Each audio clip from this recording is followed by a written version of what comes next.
नमस्कार श्रोताओं। मुझे पता है कि आप किसी कहानी के साथ आई हैं जो मोटिवेट करेगी वैसे लोगों को जिनके पास संतान नहीं है। जब हम अपनी बात रखते हैं एक कहानी के साथ तो सब लोग श्रोता ज्यादा प्रेरित होते हैं। हाँ। इसलिए आज भी मैं एक कहानी के साथ हूँ। आज हम बात कर रहे हैं एक कथा, पौराणिक कथा, जिसके मुख्य किरदार है राजा महिष्मति। वो एक राजा थे, उनके पास सब कुछ था जी। राज्य था, धन थी, प्रजा थी, प्यार था, सम्मान था, लेकिन एक चीज नहीं था, वो था कि उनके पास संतान नहीं था, जिससे वो थोड़ा दुखी रहते थे। और उन्होंने वो किया जो हम सबसे देरी से करते हैं। उन्होंने सवाल पूछा, क्यों संतान नहीं हो रही है। और इसके लिए उन्होंने अपने राज्यसभा का आयोजन किया।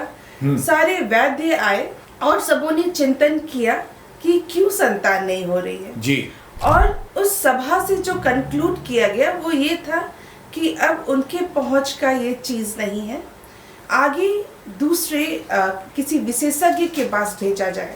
तो उन्होंने लोमस ऋषि, वो पूरे राज्य सभा ने ये डिसाइड किया जी कि आगे राजा को आगे भेजा जाए और उन्होंने लोमस ऋषि के पास भेजा। लोमस ऋषि एक बहुत बड़े ऋषि थे और एक अच्छे वैद्य भी थे। उन्होंने उस राजा और रानी का जो केस है उसका अध्ययन किया जी। उन्होंने रास्ता बताया, उन्होंने इलाज किया और अंततः वो राजा और रानी महिष्मति राजा को संतान सुख प्राप्त हुआ। कि इसमें एक सेंटेंस कौन महत्वपूर्ण है? सबसे जरूरी सवाल जो होता है वो ये है, ये जानना कि संतान क्यों नहीं हो रही है, और ये भी जानना जरूरी है कि कौन ये सवाल पूछे, कौन वैसे दंपति हैं जो निसंतानता से जूझ रहे हैं, ताकि वो सही जगह इलाज करा पाए जी। तो ये जानना जरूरी है निसंतानता होती क्या है। वैसे दंपति जो पिछले 1 साल से बिना किसी गर्भ निरोधक के संतान के लिए कोशिश कर रहे हैं और उनको अगर बच्चा नहीं हो पा रहा है तो जरूरी है कि अब वो अपने डॉक्टर से मिले और इलाज कराएं। आप इलाज कहीं भी करा सकते हैं, कोई भी प्राथमिक चिकित्सा केंद्र में करा सकते हैं। वहाँ आपकी कुछ जांच की जाती है, कुछ दवाई दिए जाते हैं और 60 से 70% लोग को या 80% लोग को उसी दवाई से ठीक हो जाता है। जी। लेकिन अगर कोशिश करते हुए 2 साल हो गया और अब तक बच्चा नहीं ठहर रहा है तो अब जरूरी है निसंतान रोग विशेषज्ञ से मिलने। निसंतान रोग विशेषज्ञ से अगर आप मिलते हैं तो वो आपका इलाज बेहतर कर पाएंगे, क्योंकि वो आपकी बीमारी बेहतर समझ पाएंगे, सही जांच करेंगे और सही इलाज हो पाएगा। मैं ये भी बताना चाहती हूँ, अगर दंपति में औरत का उम्र अगर 35 साल से ज्यादा है तो उन्हें 1 साल या 2 साल इंतजार नहीं करना चाहिए। उनको 6 महीने में अगर संतान नहीं हो रहा है तो उनको इलाज कराना चाहिए, क्योंकि निसंतानता का इलाज जो होता है उसमें उम्र बहुत इम्पोर्टेंट फैक्टर होता है। क्योंकि 35 साल के बाद एक औरत के अंडाशय से अंडा घटने लगता है और भी बहुत सारे चेंजेस होते हैं। इसलिए सही समय पे आप अपने डॉक्टर से मिले, सिर्फ निसंतानता के लिए नहीं, हर चीज के लिए। जैसे कैंसर है तो कैंसर के मरीज सही समय पे अगर मिलते हैं तो सही इलाज होता है और सब बच जाता है। बिल्कुल, राइट टाइम तो बहुत जरूरी है। अच्छा, एक बात बताइए डॉक्टर श्रद्धा, आप जांच कह रहे हैं, आफ्टर कपल जो जाएगा विशेषज्ञ डॉक्टर के पास, मसलन आपके पास आया है ना, आपके पास भी लोग आते हैं, बिल्कुल, तो आप क्या जांच प्रेफर करती हैं? निसंतानता जो बीमारी है वो सिर्फ औरत के कारण नहीं होती है, ये पुरुष के कारण भी होती है।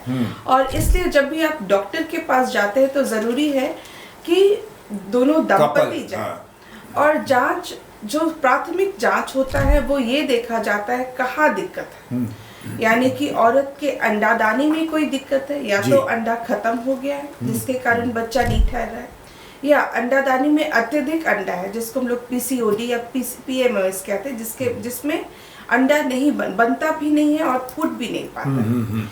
या फिर हम ये भी जांच करके देखते हैं कि क्या औरत का जो नली है जी, ट्यूब जी, जहाँ की औरत का अंडा और पुरुष का शुक्राणु आके मिलता है, कहीं वो तो ब्लॉक नहीं है जी, कहीं बच्चेदानी में कोई दिक्कत तो नहीं है, कोई केमिकल यानी हार्मोन्स की दिक्कत तो नहीं हो रही है, या पुरुष में कोई दिक्कत तो नहीं, जैसे कि पुरुष में कहीं शुक्राणु की कमी तो नहीं है, शुक्राणु की चाल की कमी तो नहीं है, बनावट की कमी तो नहीं है, या कोई दूसरे हार्मोन्स, कोई जेनेटिक प्रॉब्लम तो नहीं है, वो सारा जांच किया जाता है जी। और जब जांच करते हैं तभी समझ में आता है क्या सही इलाज होगा जिससे उनको बच्चे ठहर पाएंगे। क्या लगता है आपको कि अब ये नहीं होगा तो आईवीएफ होगा? और आईवीएफ पद्धति के बारे में बताइए तो।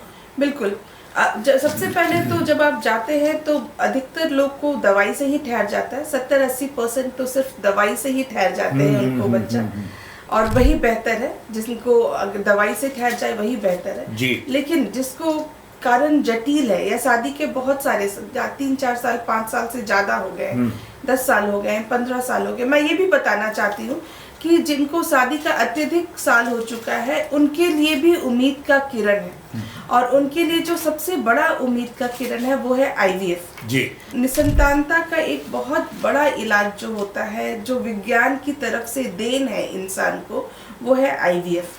तो आईवीएफ में जो हम करते हैं, देखिए निसंतानता चाहे जो भी कारण से हो, चाहे पुरुष जिम्मेदार हो चाहे औरत जिम्मेदार हो, लेकिन अल्टीमेटली ये होता है कि औरत के अंदर भ्रूण नहीं बन पाता है जी। तो आईवीएफ में हम लोग एक भ्रूण यानी कि 5 दिन का बच्चा बना करके औरत के अंदर डाल देते हैं, और ये बिल्कुल प्राकृतिक चीज है। ये मत समझिएगा कि मतलब आईवीएफ से हुआ है तो बच्चे अलग होते हैं, बिल्कुल नहीं। आईवीएफ के जितने भी बच्चे होते हुए वो बाकी बच्चों की तरह बिल्कुल सामान्य होते हैं। आईवीएफ में पहले औरत का जांच किया जाता है, उनको इंजेक्शंस पड़ते हैं, फिर उनसे अंडा निकाल के पुरुष के शुक्राणु से मिला के भ्रूण बनाया जाता है, जो कि औरत में डाल दिया जाता है। 5 दिन का भ्रूण डाला जाता है, और जैसे बाकी गर्भाशय में डाला जाता है, और जैसे बाकी बच्चे 9 महीना अपने माँ के पेट में रहते हैं, वैसे ही ये भ्रूण यानी अपने माँ बाप के बच्चे अपने माँ के गर्भ में 9 महीने रहते हैं, और फिर जैसे बाकी लोग की डिलीवरी होती है वैसे ही इस केस में भी डिलीवरी। माने कुल मिलाकर अगर कहें तो जो बच्चा माँ के अंदर बनना चाहिए था वो नहीं बना, वो बाहर बना, शरीर में डाला गया महिला के, और बच्चा उसी तरीके से नहीं बन रहा है क्योंकि वो निसंतानता से जूझ रहे हैं जी। तो उसी का इलाज है भ्रूण बनाना। ये तो बहुत कोई बड़ी बात नहीं हुई, बिल्कुल प्राकृतिक तरीके से, और फिर भ्रूण डाल देना। डॉक्टर श्रद्धा, एक बात बताइए, पुरुषों में थोड़ी सी एरोगेंसी होती है कि मेरी वजह से ऐसा नहीं हो रहा है, उनसे भी 2 शब्द कह लीजिए, बच्चे का सवाल है।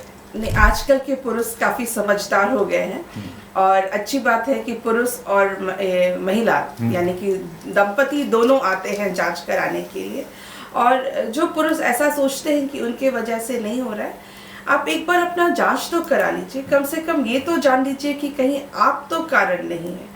अगर पुरुष कारण है, अब वो जांच से पता चलेगा, और इलाज तो हर चीज के लिए है जी। लेकिन जांच कराना जरूरी है, ये जानना जरूरी है कि किस कारण से निसंतानता है।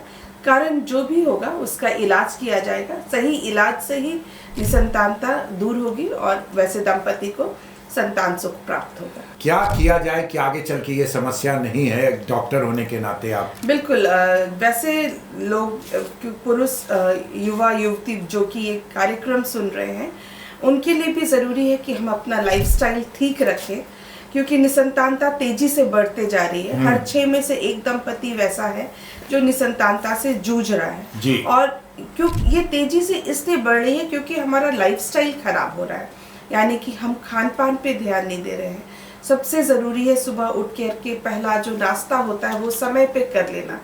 ये नहीं कि आप सुबह 5 बजे उठे या 6 बजे उठे और नाश्ता 12 बजे करें। नाश्ता लाइक अ किंग। हाँ। वो नाश्ता आपका बहुत ज़रूरी है और सुबह जल्दी कर लेना चाहिए। आपके खाने में हर तरह का रंग होना चाहिए, फल भी होनी चाहिए, सब्जी भी होनी चाहिए, दूध दही जो भी है, चावल दाल हर कुछ होना चाहिए, क्योंकि वो एक संपूर्ण खाना है जो जरूर खाना चाहिए। आजकल कल्चर है जंक फूड खाने का। जंक फूड से आपका पेट जरूर भरता है लेकिन आपके शरीर को जो जरूरी पोषण है वो नहीं मिलता है, और उसके कारण कहीं ना कहीं आपके शरीर का हर एक जो ऑर्गन होता है वो इफेक्ट होता है, और उसी तरह से निसंतानता भी बढ़ता जाता है। तीसरा जो एक बड़ा कारण है, लोग ज़्यादातर बैठ के काम करते हैं या मोबाइल ज़्यादा स्क्रॉल करते हैं, उनके लिए ज़रूरी है रोज़ दिन टहलें, व्यायाम करें, एक्सरसाइज करें, योगा करें और बीड़ी, पान, गुटखा जितने भी व्यसन हाँ। उससे दूर रहें। अगर आप अपना अच्छा लाइफस्टाइल मेंटेन करते हैं तो आप ज़्यादातर निरोगी रहेंगे। नमस्कार। नमस्कार।